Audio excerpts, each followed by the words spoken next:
సరే గాని పెళ్లి ఫిక్స్ అయిందట కదా, మీ వాడు ఏం కొనిచ్చిండు నీకు? ఏ మా వాడు ఏం కొనిత్తలేడే, వాడు ఏం కొనిత్తలేదు. 2 డ్రెస్సులు అన్న కొనిస్తాడంటే కొనిత్తనే లేడు. ఉట్టి బుగ్గ ఖాతా చేసిండే. మొన్న కొనిత్తడని షాప్ మోకాన చూసిన, ఇక వాడు తెలివిగా తినిపించి తీసుకొని వచ్చిండే. ఏ ఉట్టి బుగ్గ ఖాతోడేనే, ఉత్తి డోల్కా చేసుకుంటావా మరి? మంది చేస్తావా పెండి?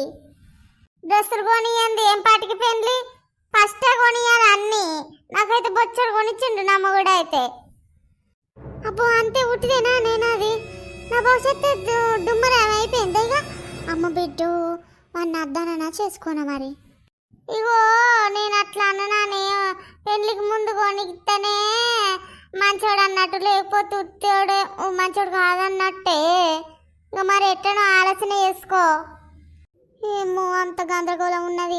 మరి పెళ్ళికి ముందు ఆలోచనలు అమ్మాయిలకు అన్ని కొనిస్తేనే పెళ్ళికి ముందు సరే నా మొగడు మంచోడు అని చేసుకుంటారు. లేకపోతే ఉత్తి డోలుక ఇక కొనియపోయింది అనుకో, వీడు ఇప్పుడే పాచిట్టి చేస్తానని పెళ్ళికి క్యాన్సల్ చేస్తారు. ఇక మరి మొగ పురుగులు జర చూసుకొని